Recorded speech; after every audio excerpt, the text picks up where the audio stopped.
Hello, friends. This is Darren Hayes of PigskinDispatch.com. Before we take you to your favorite Sports History Network show, just want to tell you a little bit about some merch that you can pick up that represents your favorite SHN podcast. So far, there's t-shirts, coffee mugs, and even books from some of the authors that do podcasts right here on SHN. Who could buy something better than that, than have the history right from the gentleman that you hear talking about it? But we also are adding things each and every day. And where's that store, may you ask? Well, it's at SportsHistoryNetwork.com. Up at the top, there is the SHN merch button. Click on that. It'll take you right to the store, and you can be representing your favorite podcast and show the world that, hey, on the swag that I'm using, it's the headquarters of sports yesteryear, Sports History Network, and my favorite podcaster, the Sports History Network store. Shop there today.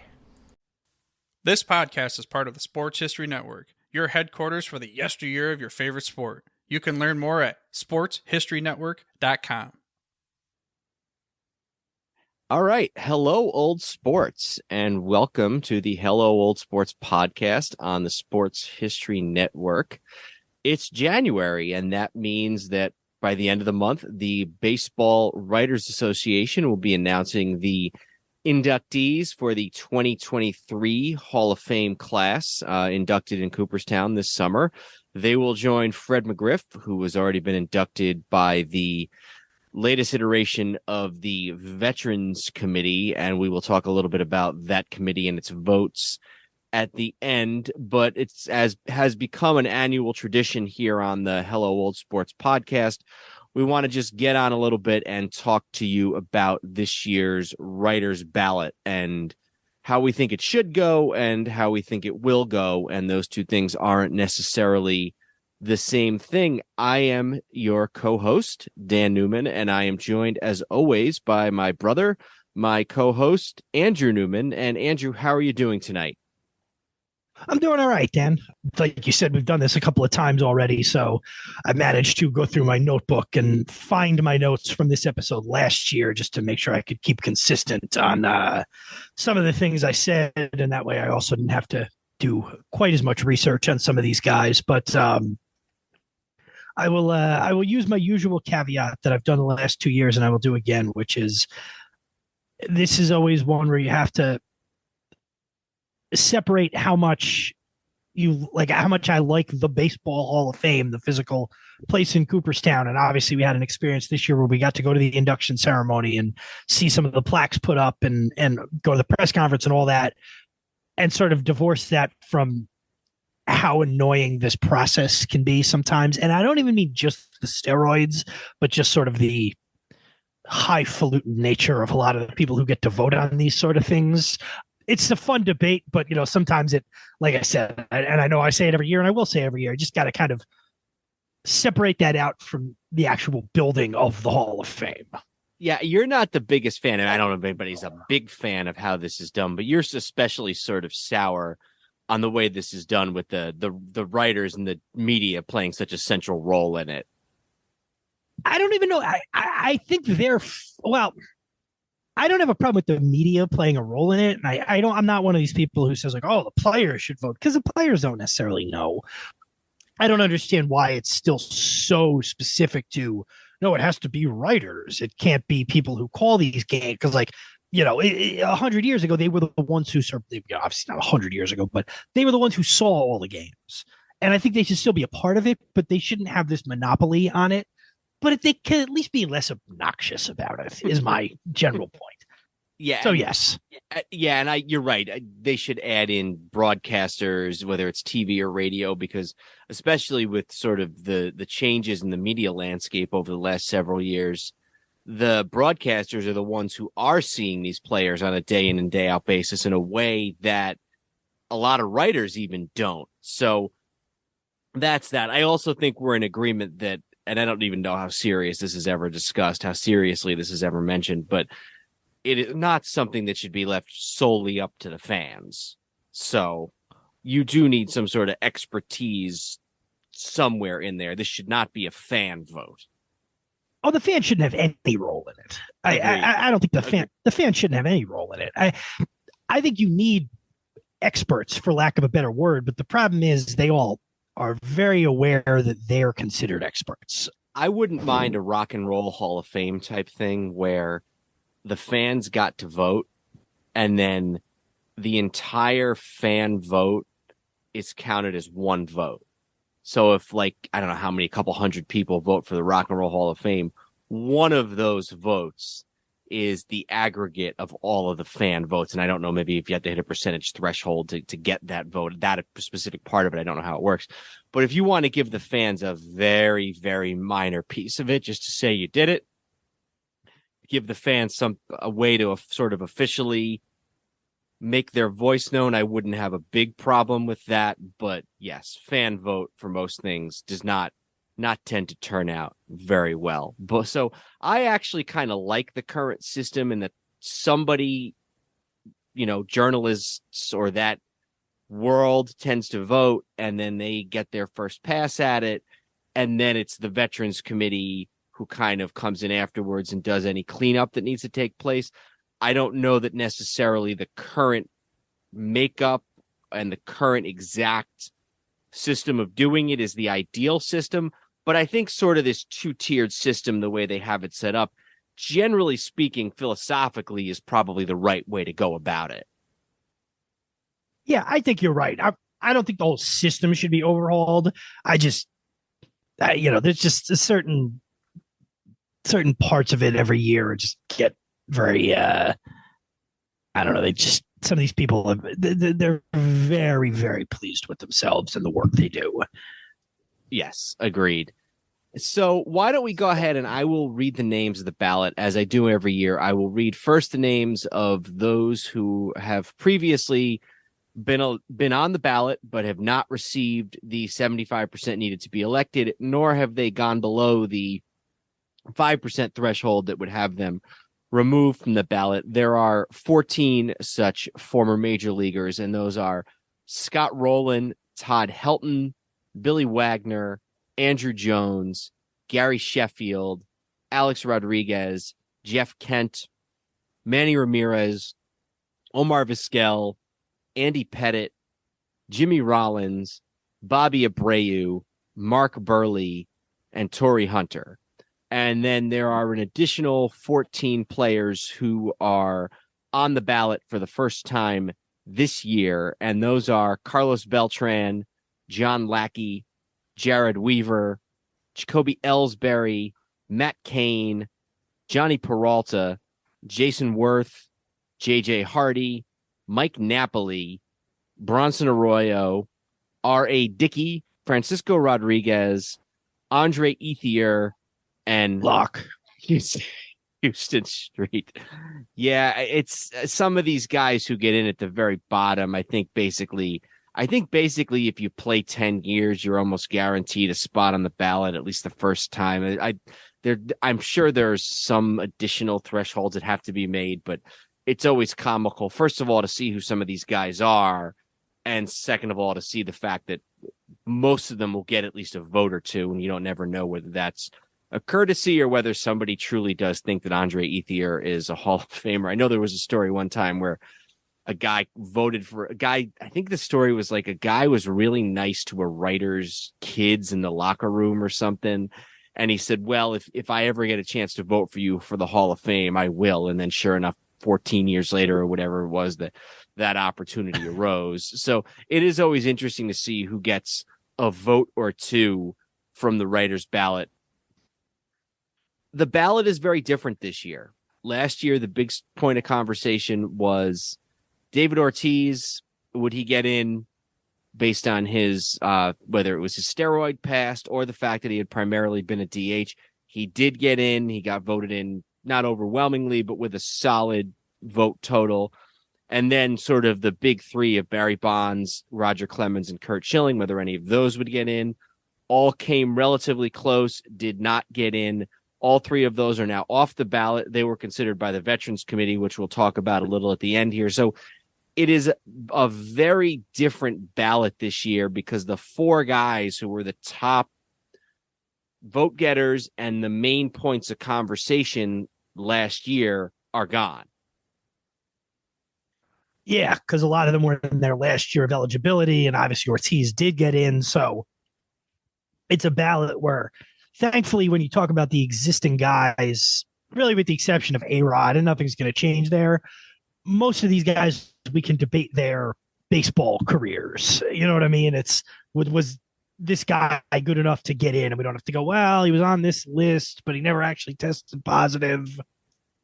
Well, I think there's one other that we'll get to, but why don't we start off? And I think the way we've done this in previous years is for you to just sort of give me your list, and I will say yes or no. We can talk about it a little bit, and then when time is up, or when you're done, I should say, and then we'll move on, and I can tell you if there's anybody that was on my list that you didn't have. So who was your first? Who got you? And you can vote for the writers are able to vote for up to 10. So we held ourselves to that same rule, although I didn't have 10. I think at the end of the day, I had 7. So I don't think you probably didn't vote for over 10. So I think we're probably in pretty good shape there. No, I think I have 5 on my list this year. I guess 6 technically, but I'll explain why kind of 5. So for the third year in a row, I have Scott Rolen on there. I do believe he will get in. He was the top vote getter last year who didn't get in with 63%. Or he's the top guy remaining. He had 63% of the vote last year. Should I just be listing names or should I explain any of them? No, give me your explanation. We'll go back and forth sort of guy by guy. All right. So Rolen was a 7-time All-Star, 8-time Gold Glove. He won the Rookie of the Year. He had a very, very long career. He was in the league for 17 seasons. He had those early years with Philadelphia and then St. Louis, and then bounced around a little at the end, Toronto, Cincinnati. But, really from maybe 1995 to about 2006, somewhere in there, he was a perennial all-star. If you look at sort of the metrics that Baseball Reference has is like their advanced metrics for Hall of Fame cases, he's up there. He's got the highest WAR of any guy who's been on the ballot outside of obvious steroid guys like A-Rod. He's got the highest WAR of anybody who's been on the ballot for a number of years and is not yet in. So I did think that Rolen gets in. It seems like the momentum is heading your way or heading his way where he will get in. And you did convince me. I think you, along with his very high totals of votes for the last couple of years, obviously short of the 75, but the fact that he has been steadily climbing. I did have him on my ballot this year. I still don't necessarily love the vote. The guy played 17 seasons and he still got just over 2,000 hits. So this was not a guy who was a paragon of offensive production in his career. Not a great power hitter. He had in the 30s or 20s. The career high in home runs was 34. What's his career batting average? 281. He's sort of good in a lot of categories, good to very good in a lot of categories, but not great in any of them. The 8 Gold Gloves, I do think the 8 Gold Gloves combined with some very good offensive production. I will not cry any tears if Scott Rolen does not make it into the Baseball Hall of Fame, but I think partially based on our conversation last year and partially based on what seems to be the direction things are going in, I did put Rolen on my ballot. All right. Next, I have Todd Helton. I voted for him as well. Last year, he was on my list. I might have originally sort of undervalued him based on playing his entire career in Colorado. And I don't just mean that from an offensive standpoint. I more just mean it from it's the Rockies. They play in the NL. They're out west. They're not usually very good. I don't think a lot about them, although obviously he was on the team that made the World Series. He had a 5-year period from 1999 to 2004 where he had over 100 RBIs every year. A couple of years he was up about around 140. And then I gave this stat again last year, but I'll give it again. There are 11 players with 5 seasons or more of a 1.00 or more OPS. 7 of them are in the Hall of Fame, and the other 3 are Manny, Bonds, and McGuire, who are just not in because of steroid allegations. And then the 11th one is Helton. So unless you're really discounting his performance because he played his home games at Coors Field. His numbers put him in, even if, the argument I don't like, because when people say, like, oh, what's the most famous Todd Helton moment of all time? Like, well, that you can't, I mean, A, there might be one and I'm just not thinking of it, but B, like, that's an arbitrary thing to bring up. I don't necessarily feel that it's arbitrary, because I think that a great all-time player, one of the ways to get there is to come up big in big spots, to have great moments. Helton didn't really do either of those things. Now, he was on the team in 2007 when they made it to the That's World. what I meant. I said 06. I meant 7. He was on the team in 07 when they made it to the World Series. So it's not like he was never a part of any decent teams in Colorado. The best team they've ever had, he was a part of. 372 batting average in the year 2000. He also led the league in RBIs that same year with 147 RBIs, so, and 42 home runs. So that is damn close to a triple crown year. He actually was like 8th in home runs in 2000 in the National League, because so many guys were up there in the high 40s, low 50s. So I could not get there with Helton. I couldn't get him there with him last year. Maybe I do sort of overestimate how much Coors Field went. Maybe I undervalue, or maybe I overvalue, I should say, the fact that you can't really have a good, there's not a clutch moment. There's not a clutch season. There's not a time when he was so I should point out in baseball. And I didn't know this, but I should point out that, because I was just looking it up, that he had in late September of 07, he hit a 2-run walk-off home run that kept them alive for the wild card that they ultimately ended up getting, because they went on that insane streak. So, I mean, we don't really remember it, but I mean, it's not that there was never now you can say, oh, it wasn't a World Series. It was a home run to keep them alive for a wild card. They ultimately won, but there is at least one sort of big clutch moment that I feel like you should mention.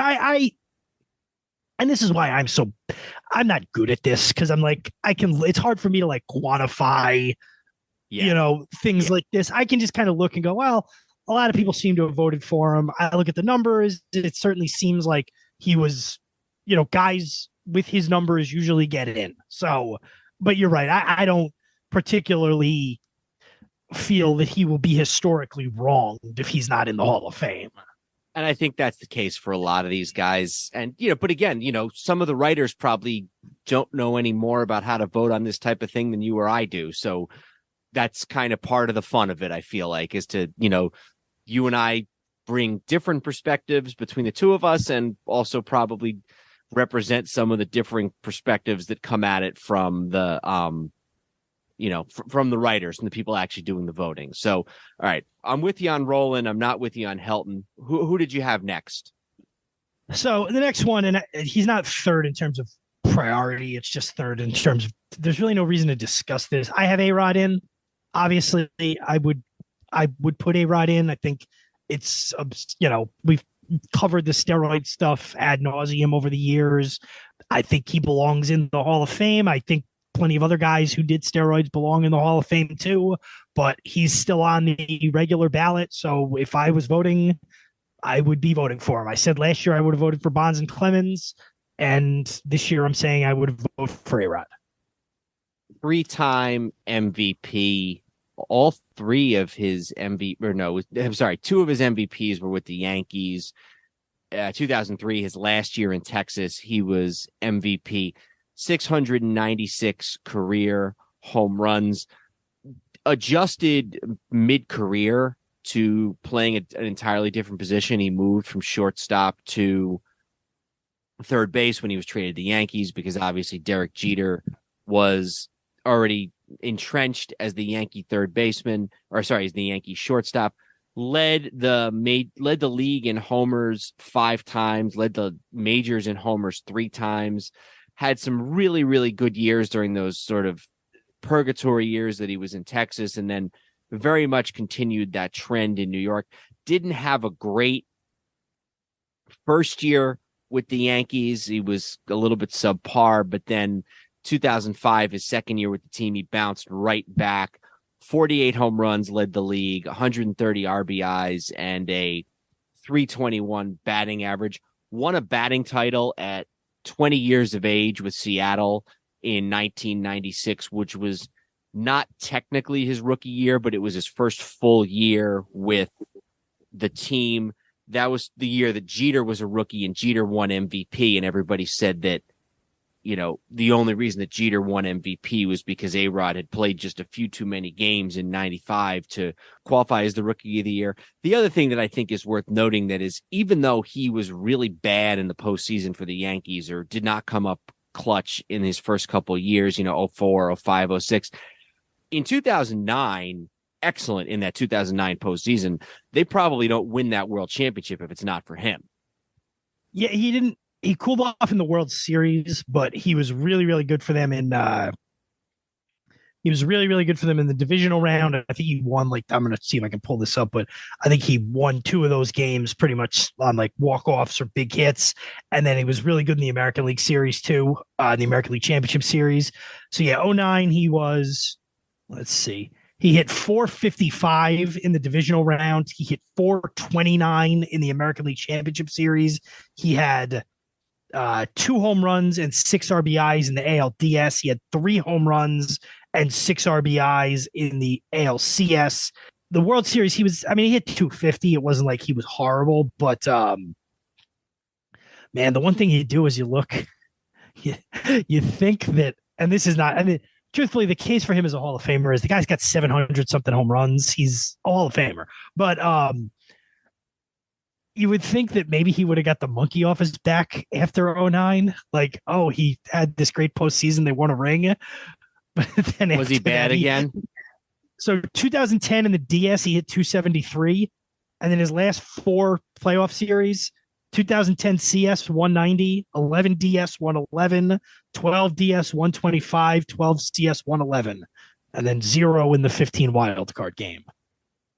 And unfortunately for him, he really sort of beclowned himself later in his career with the whole thing with the buying the evidence. And to a certain extent, it was wrong that he was suspended for as long as he was, because the commissioner sort of went outside the framework of the rules to suspend him for as long as he did. But he ended up, you know, he sued the team, he sued the league. I think he sued the Players Association also. He just was just a total jerk and dishonest and everything else for way too long. Remember, he stormed out of a court hearing and showed up on Mike Francesa claiming he never did steroids, even though there was ample evidence to the fact that he had done so in the past on several occasions over several years. So I almost think that, I don't think he's a Hall of Famer anyway. I think he's a Hall of Famer, but I don't think he gets the votes as soon as these revelations started based on how things have gone. But he didn't do himself any favors over the course of the later part of his career with some of his, shall we say, antics. Yeah, and I mean, he's not going to get in, but he should. He's probably, he probably won't get. What did he get last year? Percentage of the vote? Did they say what he got last year? Last year he got 34.3. He's not going to get. I mean, the highest he's ever going to get is 50, and he might be topped out. Like, you know what I mean? So he's tracking at 42.0 right now, and as we discussed last year, it tends to be about 10% lower, because the guys who submit their ballots tend to be the ones who are a little younger, a little more permissive in their allowing for steroid guys. So yeah, he looks like he's going to be about the same once all the ballots are counted. So I'm with you there, even though the writers, a lot of the writers certainly aren't.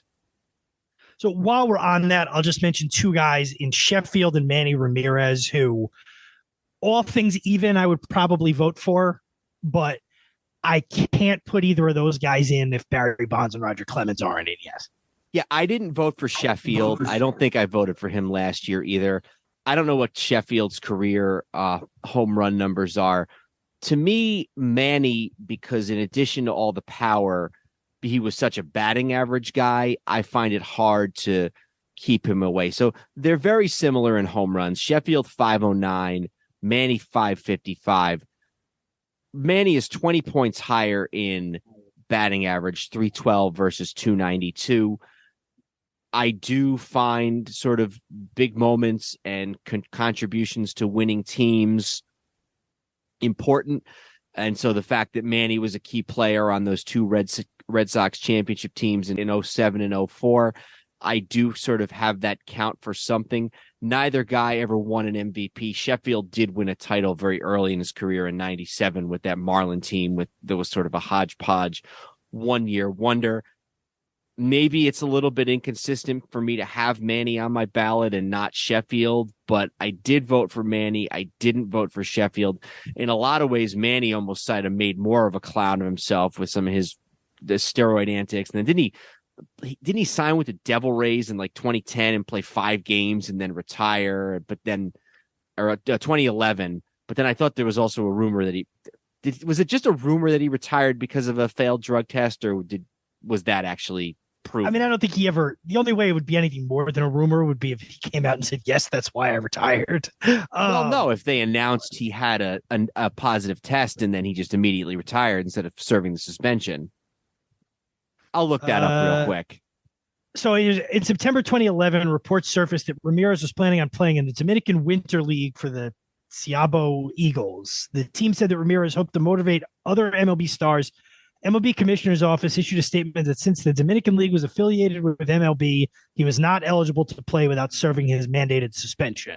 Which had happened the year before. He played like a week worth of games with the Devil Rays. It was 1 for 17. And then later in the year, after he'd retired, MLB issued a statement saying that he had been informed of the issue and that he chose to retire rather than continue with the appeal process.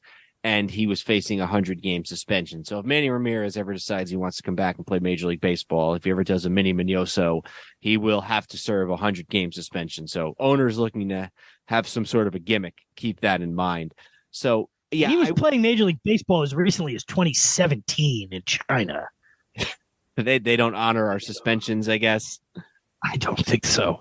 Yeah, he was in a couple of different. He's in the A's system, the Rangers system. He was like playing minor league baseball like not that long ago. Like even with that suspension, or did the suspension somehow get lifted? Maybe he served the suspension. Oh yeah. So on February 20th, 2012, he signed with the A's. He had to serve his 50-game suspension. He did that. He started playing on May 30th of 2012 with the Sacramento River Cats. On June 15th, Ramirez requested and was given his outright release by the A's. So he played for 2 weeks, and they probably told him we're not bringing you up. And he was like, all right, well, I'm just going to leave. Which, I mean, that's not unreasonable that he didn't want to just keep playing for Sacramento. Yeah, no, I agree. I've always just thought of him as a really dangerous hitter, and everybody thinks of him as a Red Sox, but he was also a big player on those Cleveland Indian teams. Yeah. That Cleveland Indian team that won 100 games in 140 game season in 95, the year after the lockout. That was sort of his first full season. So he was a really good offensive player on some really good offensive teams. 99 he was still with Cleveland. And then in 2001, he signed with the Red Sox. But here are his averages: 333, 351, 306. 02 was 349 in a batting title, 325 the following year. And home run totals in the 40s. You got 45, 44, 41, 43, 45. So really just MVP of the 2004 World Series, their first World Series title in 86 years. Again, maybe it shouldn't count for anything. I think it does count for something. So to me, if you're going to put the steroid stuff aside, Manny Ramirez has got to be in the Hall of Fame. I absolutely agree with you, but I'm worried we're heading towards it. Well, listen, we're not putting any of the steroid guys in unless they were on the 04 Red Sox. Then they can go. Then they're allowed. And that's I'm serious. I up with a scenario where David Ortiz and Manny Ramirez get in the Hall of Fame, and then nobody else. A-Rod, Bonds, Clemens, none of them will. But those two, well, they were on the 04 Red Sox. Yeah, Schilling too, right? They can put Schilling in. I mean, that's a whole other thing, which we'll talk about. He's not as much of us. We've right. talked about him. We'll get to him on the veterans ballot. I just meant more because he was an 04 Red Sox. All right. Who's next? So I'm going to move now to my 2 first-year guys. I put Beltran and K-Rod both in. Beltran has he's got 435 career home runs. He was a 9-time All-Star. He had, if you want to talk about moments, he had a postseason in 2004 that's about as insane as anybody's ever had. That once he was on Houston for like half a year, he hit in the 2 respective series, he hit 455 and 417, 4 home runs in both series each, 14 RBIs in those games. Played, was with the Mets, was with the Cardinals, played in a lot of postseason series. I know it lends itself now to, well, he was on that Astros team with the sign stealing. Where do we draw the line with that? And as bad as that was, and, I think as a Yankee fan, we're allowed to be critical of that. That's so total. Even if I grant the steroids argument, that we'd be admitting now that this was a punishment. I thought the argument all along with the steroids and with not putting the steroid guys in is we don't know how good they would have been without the steroids. If you're not going to put him in because he stole signs in 2017, we can say, well, then you're just saying you're doing it punitively.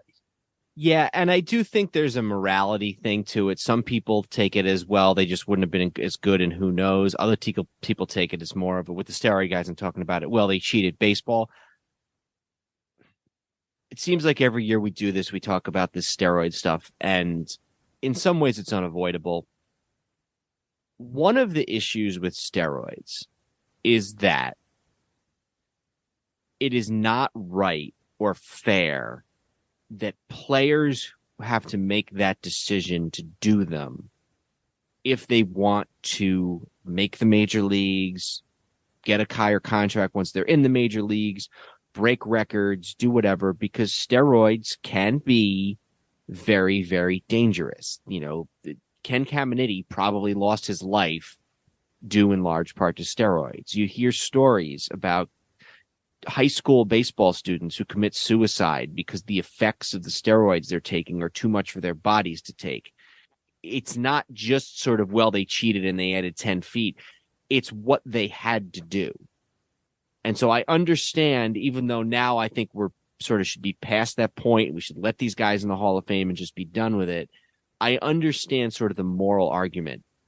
There's not really a moral argument against stealing signs. It's not a good thing to do, when the guys who do it should be punished. But if we're going to start getting into kind of on-field cheating when Gaylord Perry is in the Hall of Fame, when Leo DeRocher is in the Hall of Fame and the Giants were stealing signs throughout the 51 pennant race, when all of these things that are on the field, things that have no impact on society as a whole, and especially if you really want to nitpick with Beltran, the fact that he did it towards the tail end of his career when he was basically kind of a part-time player for those 17 Astros teams, that to me is a weak argument.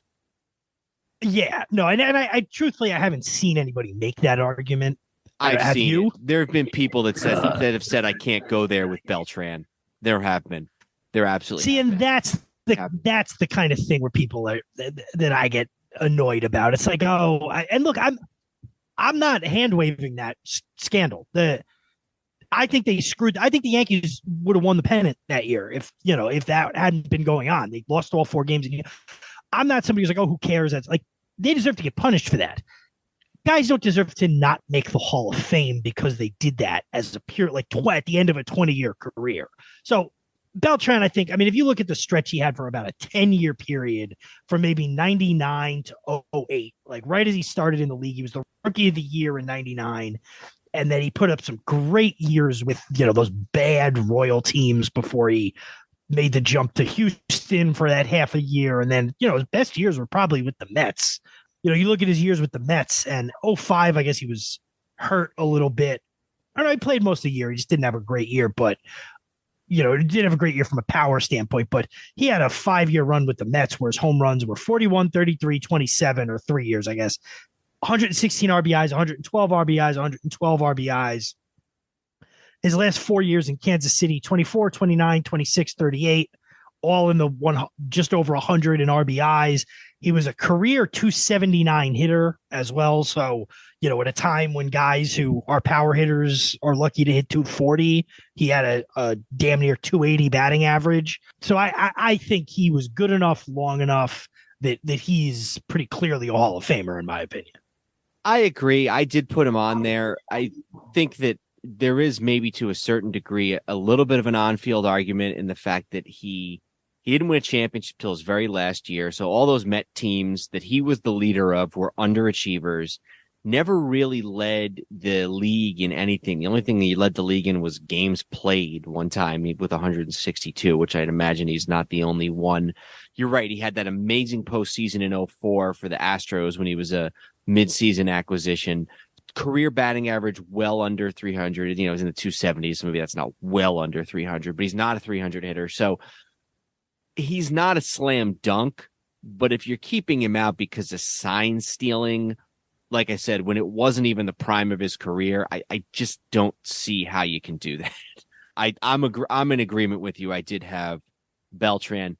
K-Rod's an interesting one. I did not have him on my ballot, but I don't think it's taking very long for you to convince me that he should be on there. He's fourth all time in saves.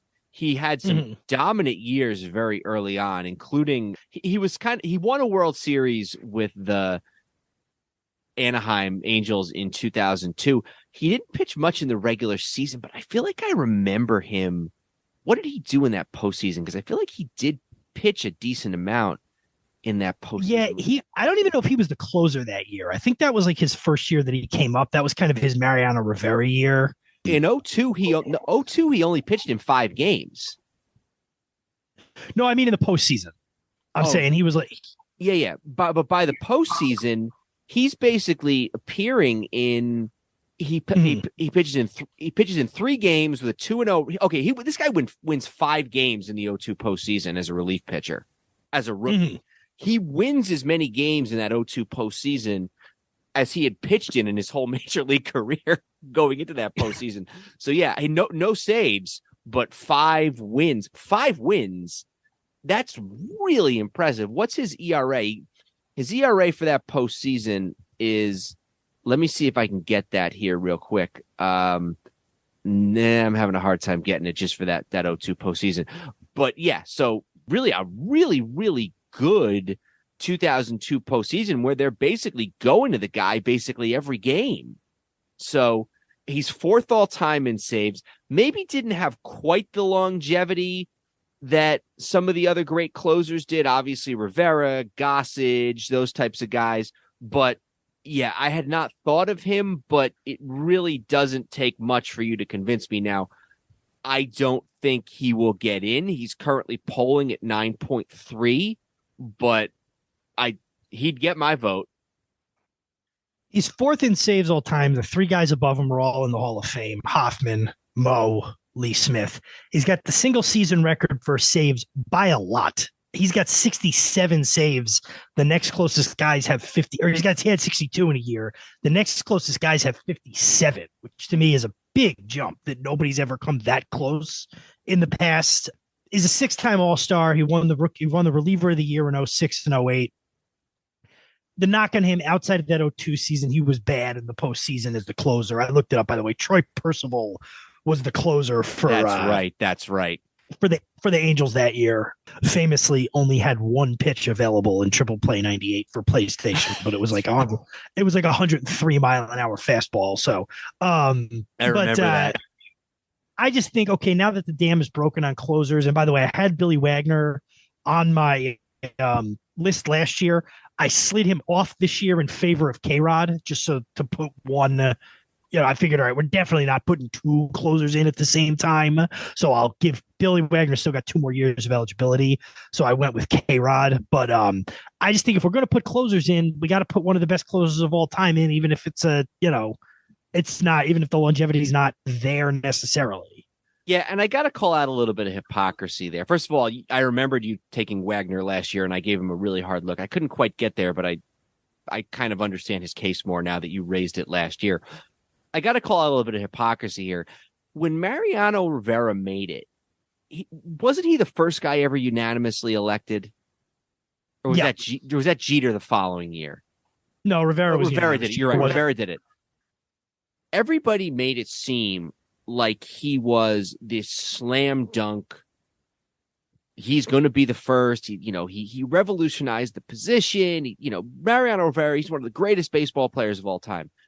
And I agree that he revolutionized the position, but you can't sort of on one hand say he revolutionized the position and then a few years later give one of his successors in that revolutionized position 9% or less of the vote. It's like, if the position means something, can it really only mean something for Mariano Rivera? And that's why I don't agree with how I was surprised when you said it was only 9%. I wasn't expecting him to be a first ballot Hall of Famer, but I think their tact on this, and I know they put a few other guys in, but it's going to be like, we're going to always lean against voting for a closer unless he's above and beyond. And I think it's a little bit of an arbitrary distinction to make because Mariano Rivera was the greatest closer of all time and what he did for how long he did. But at any given time, there were usually a couple of guys in that same orbit as him. Now, they may not have been, it wasn't the same guys for the same amount of time, but like, I don't think them putting Rivera in unanimously represented a fundamental change in how those guys look at closers. I think it shows they were willing to break how they look at closers for Mariano Rivera. Yeah, and I guess I don't want to denigrate Mariano Rivera by any means, but it's not like the guy didn't blow big games in the playoffs. He saved a lot of them too, but he blew the 2004 ALCS. He blew the 2001 World Series. He blew the 97 ALDS with that Sandy Alomar homer. So the idea that he was just this lights out perfect every single time pitcher in the postseason is just not correct. So yes, I'm a big Rivera guy, but I think it's weird to give him so much love and then so little in the way of votes for his successors. So yeah, I had K-Rod. Anybody else for you? No, I think those five are good. I just, and again, it's kind of a weird balance between reality and knowing that, some of these guys won't get in, but I feel like that would be my five if you told me, that I can make the strongest case for. So that's kind of where I am. Now you're going to talk about Jeff Kent because it's his last year on the ballot. And you always talk about Jeff Kent. So go ahead and explain why he should be in. I did have Jeff Kent. I wrote, Dan will have Jeff Kent. I have that written on my notebook. He is in his 10th year. He doesn't necessarily have the greatest. I mean, he won an MVP, 5-time All-Star, put up some really, really good numbers as a second baseman. He's a .290 lifetime hitter. There really aren't that many second basemen in the Hall of Fame, sort of guys who are, and maybe there's some I'm not thinking of, but you just think of like Biggio, Morgan. Obviously, you go further back, you got Jackie Robinson, you got Rogers Hornsby. So it is a position that I feel like could use some more guys. Jay Jaffe, who's a sports writer who's done a lot of work on this, did a book, and I've probably quoted this in previous years, called the Cooperstown Case Book. And he sort of makes the case for a lot of these guys. And I just want to see real quick where he has Kent ranked. All the other first year guys, I don't think there's anybody who really merits any serious discussion.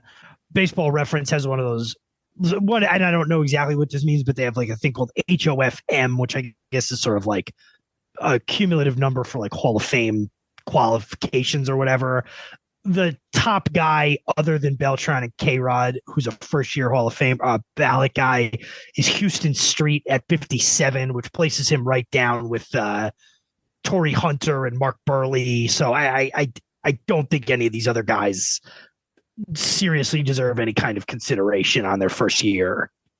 So Kent is the all-time leader in home runs for second baseman. So to me, I'm not going to say that's automatic, but I do feel like that warrants a much harder look than he's gotten. The best offensive player at any position all time, and now just because he's got the most home runs doesn't mean he's the best offensive player, but the guy with the most power at any offensive position, that's got to be the only position in baseball where the guy's not in the Hall of Fame. So I guess, I don't know, maybe do you want to say that shouldn't be an automatic, especially at a position that is historically very sort of not emphasized on power? Maybe, but I don't know. He'd get my vote. Again, he's another one of those guys, though. I'm not necessarily going to cry tears that Jeff Kent doesn't get into the Hall of Fame, but he'd get my vote. Yeah, and I think every year I kind of make fun of it, and then you do make a good case for why he should. He's going into his last year. Last year he had 32% of the vote, so hard to imagine him making that jump. I know that's a different discussion, but yeah, I mean, honestly, you make a every year I kind of forget that it's a stronger case than I give it credit for. But this is the last year we'll have to hear it because he'll either get in or he won't be on the ballot. So he's tracking at 49.4 right now. So I would say that there's a pretty good chance that he will not get in. Just to clear that up for anybody who doesn't know, starting a few years ago, guys have the option of making their ballots public. Some do, a lot do, a lot don't. And it's pretty, like you mentioned before, there's definitely a split, at least when it comes to the steroid guys, of the people who make their ballots public tend to be younger, tend to be, so the people who submit blank ballots or vote for one or two guys are usually the ones who don't make their ballots public. So that's why being at 40 or something is not necessarily, I mean, even if you're at 60, it's kind of long odds. So. And then the other two guys that I would mention are two outfielders, both of whom I've extolled the case for in the past. One is Andrew Jones, he of the 10 Gold Gloves and 434 career home runs. Not a lot of guys who aren't either active or steroid guys have that total home runs and are not in the Hall of Fame. So I put Andrew Jones in. Jay Jaffe is also very big on his case, but not the only reason why I'm arguing for it, but that is why I would go for Andrew Jones, that combination of offense and defense. And then I also do continue to sort of make a case, even if it is a half-hearted case, for Torrey Hunter with his 9 Gold Gloves and 353 career home runs. If I had to choose, I would definitely go Jones over Hunter, but I originally had put both of them down. I think, you've kind of convinced me, or just my own looking at this a little more has convinced me in a couple of different ways. So I'm going to make my final ballot: Andrew Jones, Jeff Kent, Manny Ramirez, Carlos Beltran, Scott Rolen, and then K-Rod, which I think is pretty close to what you have. I can't get there with Helton, despite some of his great offensive numbers. So that is my ballot. And how many is that I have? I have Jones, Rodriguez, Kent, Ramirez, Beltran, Rolen, and K-Rod, the other Rodriguez. So I ended up with 7. You ended up with 5. So we probably were a lot more forgiving and a lot more willing to vote for guys than the writers have been. But I think we put together sort of ballots that you can make a really strong case for. Yeah, and none of the guys you mentioned, I'm like, oh, I absolutely wouldn't. Honestly, the one I feel the most strongly about is Manny, just because I think, if you're going to factor that in, you can't be selective about it. You need to put the guys who are in front of him. If they put Bonds and Clemens and whoever else in, I'd vote for Manny Ramirez next year.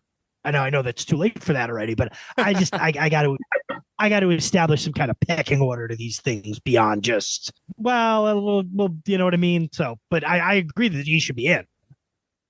So let's just go over two quick things before we break here. First of all, the tracker, like Andrew said, about 41% of the ballots have right now been made public. chances are you'll see some more made public I don't know what the announcement I think is in like 10 days. I don't know the exact, it's in late January, but I'll get this posted by the time before that happens. So you all are listening. Rolen's tracking at 80.2, Todd Helton at 79.6, Billy Wagner 72.8, Andrew Jones 68.5, and then Sheffield 64.2, and then everybody else is under 60%. So if we adhere to the sort of tradition that everybody tends to lose votes on the ballots once they're all counted versus what's been made public, it looks like nobody is getting in. I think probably there's a chance for Rolen, and I do think that if he doesn't get in this time, he probably has a chance. I think Scott Rolen's currently in his 6th year, so the guy's got 4 more years of eligibility, and Helton's got 5 more. So both those guys are trending in the right direction to get somewhere in the 70% neighborhood this time around. I'm surprised by how much Wagner's jumped, and he's got 2 more years of eligibility. He was at 51 last time, and he's probably looking to get somewhere in the high 50s to low 60s. And even Andrew Jones has jumped from he was 41.4 last year, and he's 68.5 in what's been made public. So he's probably going to move up into those high 50s as well. So it looks like probably none of these guys, maybe Rolen, but probably, or at least possibly none of them get in this year. But there's a good chance that some of these guys do get in future years. Yeah, I think Rolen will get in this year. Makes sense. So you'd have sort of a 2-man induction of McGriff and Scott Rolen. This guy missed his 4th straight extra point. You know, I looked at the score a minute ago and I saw it was 18-0, and I don't know if something screwy had happened. Is it 24-0 now? They're up 24-0, but this guy's missed 4 extra points. Sorry, they ought to be really glad they're up 24-0 because this guy's missed 4 straight extra points. Now they win the game now, and they're going to play San Francisco. You got to cut the guy, right? I don't know. You got to bring in a different kicker. The guy can't make an extra point. That's going to come back to bite you at some point, I would imagine. Good. All right. Sorry. That's just. No, we'll probably leave that in. This is the Tampa-Dallas Monday night, the last game of Wild Card Weekend. I'm sorry, Super Wild Card Weekend. So, and Andrew and I are both very happy because the Giants won last night. So, all right. So we went to the Hall of Fame induction in Cooperstown. The 2 of us and then my wife Allison went, and it was, I think, 7 people total got in. It was Ortiz from the writer's ballot, and then it was Jim Cott, Minnie Minoso, and Gil Hodges, all from the sort of like post 1950 ballot. Antonio Oliva. Yeah, I should remember him too, because he was there. You know, he was there in person. And then you had 2 Negro League guys from the pre-1950 time period, which were the Bud Fowler, who was a 19th century figure in baseball, and then the great Buck O'Neil, who a lot of people probably know a lot about. In the wake of that, the Hall of Fame has totally revamped their Veterans Committee structure. And so instead of it basically now being, I think it was 3 categories, sort of pre-1950, 1950 to about 1990, and then everything post-1990. They've now done it so that they're going to rotate every 3 years between 3 categories. One is players since 1980. One is other figures since 1980. So that could be managers, that could be executives, umpires, I guess commissioners. And then everything else is everybody else pre-1980. I have no idea what the thinking behind this is, because the 2 most underrepresented groups in the Hall of Fame are, or at least I shouldn't even say underrepresented, the 2 groups where you can really mine some guys who were very, very, very good to great baseball players are, there's still a number of 19th century guys, and I've been doing some work on the 19th century committee for SABR, so I've learned a lot about that. And then there are a lot of Negro League guys who still are left to be discovered.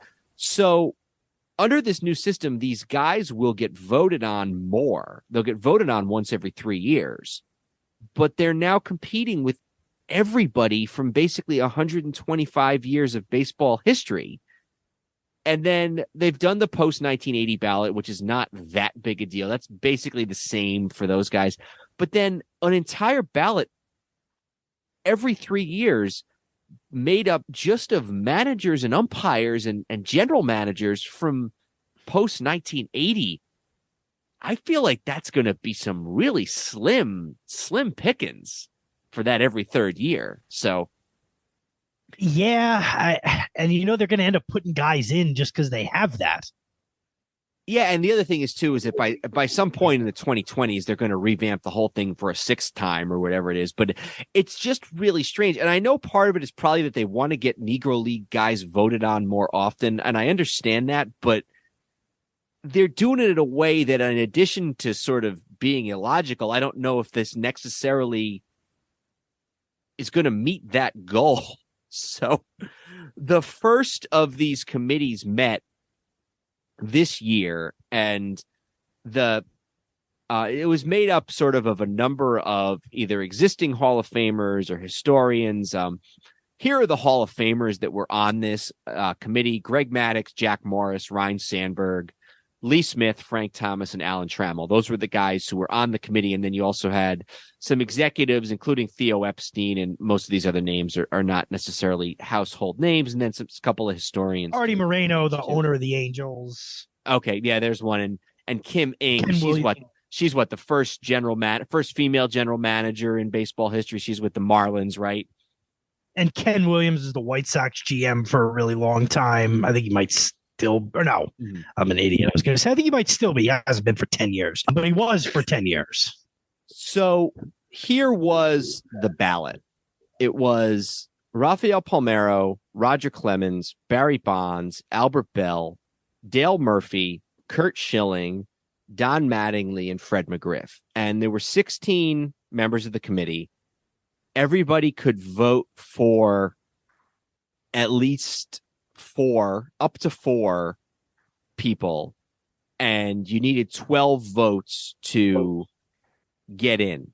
And so there were going to be, now was it at least, I think it was, I'm pretty sure, I'm 95% sure it was up to four guys. It might have been only three, but I'm pretty sure it was four. Nonetheless, the only guy who got more than half the votes was Fred McGriff, who was voted in unanimously. Mattingly got 8, Schilling got 7, Dale Murphy got 6, and then Bell, Bonds, Clemens, and Palmeiro all got less than 4. They don't say what somebody got if they got less than 4. Now, getting less than 4 is not necessarily a death knell, because a couple years ago, Gil Hodges got less than 4 in one of the iterations of the Veterans Committee ballot, and then a couple years later made it in. And so same thing with Buck O'Neill. Buck O'Neill, they did this 2006 special committee to consider Negro League guys, and the president of the Hall of Fame was basically begging this committee to put Buck O'Neill in, and they elected, something like 20 Negro League figures from throughout the history of black baseball, but they wouldn't get there on Buck O'Neill. And then, things change, whether it's externally, internally, who's voting. So it's not like none of these guys are ever going to maybe get in, but it's very clear that as currently constructed, the people making these decisions are even less inclined than the writers to let these steroid guys in. Yeah, I was going to say the other thing too is, remember, they all they all allocated a vote to McGriff. So now that he's in, you would see all those people, most of them will have at least one more vote to play with. So you could see these things change. I actually ranked the 8 of them based on how much I think they should be Hall of Famers. Why don't you go ahead with that? All right. I have Bonds 1, Clemens 2, McGriff 3, and Dale Murphy 4. And then Mattingly, Bell, Schilling, Palmeiro. Now, I think the first thing that jumps out with me for that is that you put Schilling that low, even though you were willing to vote for him on the writer's ballot the last couple of years. Yeah, but he wasn't in the same thing with all these other. I mean, I spent a lot more time breaking them into the top 4 and the bottom 4 because I kind of assumed those. But yeah, I was going based on who he was on those lists with. And so you had him, what, 6th? I had him 7th, but I could slide him a little bit, but Let me just correct myself too. It is only 3. So you can only vote for 3. you can only vote for 3. So there were 48 possible votes. And so if it broke just right, then theoretically you could have 4 guys get in. More likely you're only going to get 2 or 3, and in this case 1. I wasn't as in love with the Hall of Fame candidacy of Fred McGriff. To me, it was kind of the thing where there was no reason why the writers would be prejudiced against him. And so the fact that the writers kind of didn't put him in for, I don't know whether he was a 10-year guy or a 15-year guy. He was probably 10 years by the time he was on the ballot. But the fact that he didn't get in for that, to me, that did mean something. It's like every guy voting for Fred McGriff. I mean, the guy was a damn good player. And I don't have any, sort of like I said on the other side of things with some of these guys, but I don't necessarily feel like, oh yeah, it's just a no-brainer that Fred McGriff belongs in the Hall of Fame. I don't know. I was surprised at how overwhelming the support for him was. Yeah, I guess the one thing you have to look at with that is it doesn't mean that all 16 of them thought it was a no-brainer. They might have all thought, hey, this guy belongs in the Hall of Fame. But you're right. I mean, it was certainly an overwhelming vote. Yeah. And so, I mean, Mattingly being second, I mean, there's a big difference between 8 and 12, but I think Yankee fans have long thought that Mattingly's Hall of Fame candidacy was dead, and maybe it is, but you make a good point, though. I mean, unlike the other committees, especially the pre-1980 committee, the ballot for 1 year for that older committee could be completely different 3 years later. Because you could do a committee 1 year that's, sort of 6 or 7 Negro League guys. And then 3 years later, you could come back and do a ballot that's, guys like Lefty O'Doul and Bill Dolan and guy, overlooked guys from the 19th century, Dominic DiMaggio. There's so many, not to mention guys from the 60s and 70s like Dick Allen or Munson or Greg Nettles. So that ballot could look radically different from one vote to 3 years later. It's hard to see this ballot being much different, with the exception maybe of some of these guys that fall off, like the A-Rods and those types of guys. But all of these guys, Mattingly, Murphy, they're all going to get another bite at the apple. And if they're well liked, and if voters don't want to vote for steroid guys, some of these former players or former executives or whatever, we may resurrect the Hall of Fame career of a Dale Murphy or a Don Mattingly. That their case may be viewed differently in future years. And that's what I think may end up happening. It's definitely going to be very interesting to see what happens with that. But I think the main message, and Schilling, I mean, 7 feels low, but if McGriff doesn't get a vote next time, and if things change, maybe a few members are different, you could see Schilling jump up from 7 to 10 or 11 or 12. Again, it happened with Gil Hodges really, really quickly. So other than the fact that I think they sent a message on the steroid guys, I think that those other guys, Mattingly, Murphy, even Schilling, I think have a pretty good chance of potentially making it in on future ballots. They could put all those guys in, outside of the steroid ones, who are the ones who most deserve it. But we've had that discussion.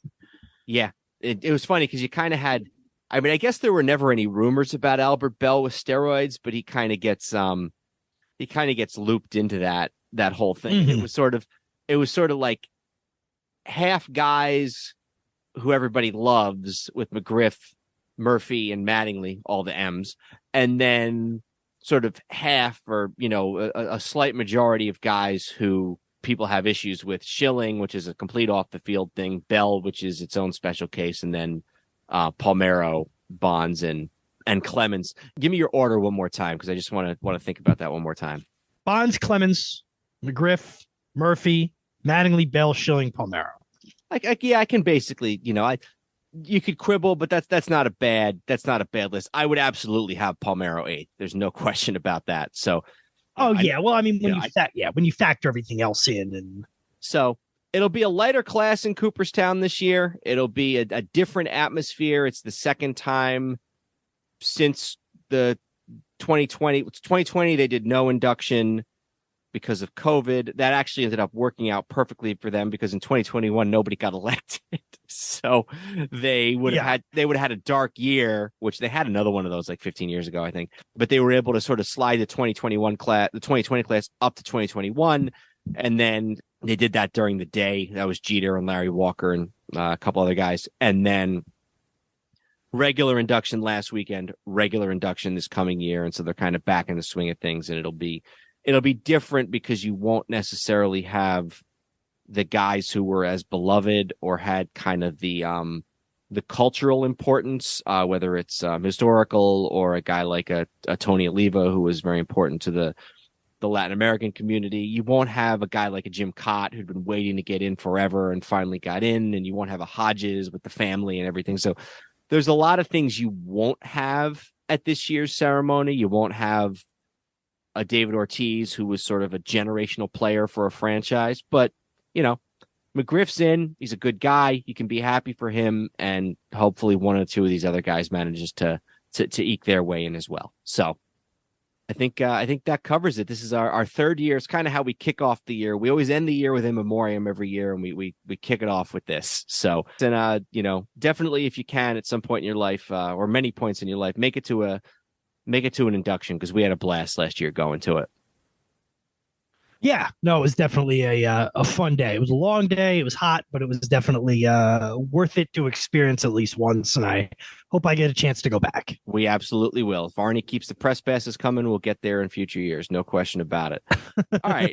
Well, thank you all very much for joining us. First episode of the year. And, first episode recorded this year. I don't know what order these all are going to post in. But until we meet again on a totally different topic, I'm Dan Newman. And I'm Andrew Newman. Goodbye, old sports. This podcast is part of the Sports History Network, your headquarters for the yesteryear of your favorite sport. You can learn more at sportshistorynetwork.com. Hey there, sports history fan. This is Arnie Chapman, a.k.a. the Football History Dude, and I hope that you enjoyed this recent episode presented by the Sports History Network and were able to learn some good old-fashioned sports history knowledge nuggets. I started the Sports History Network back in 2020 with the mission to help podcasters find a community of like-minded sports history nerds, as well as helping aspiring podcasters to start their own shows. We have a little bit over 30 shows on the network right now covering all sorts of sports history, but as far as I'm concerned, we're just at the toothpick in the ocean moment, that can't even figure it out because there's so much more coming. We wanted to create the ultimate headquarters for sports yesteryear, starting with Podcast Network and our website, but we're going to continue to move into other mediums as well. And here's the cool part, because we want you to be part of our team. So if you're interested in starting your own podcast, or maybe being a guest on one of our shows, or who knows, maybe even writing an article for us over on the website, seriously, all you got to do is reach out to us on the contact page over at sportshistorynetwork.com. You can be as technologically savvy as a Neanderthal tapping on a stone trying to figure out this whole hieroglyphics thing back in the day. Again, it doesn't matter, because even if you don't understand the whole podcast space, we have a production team that can pretty much help you out with doing everything. All you got to do, head over to sportshistorynetwork.com, head to the contact page, fill it out. That message goes right to me, and I'll reach out to you as soon as I can. But for now, dude, I'm through if you're through.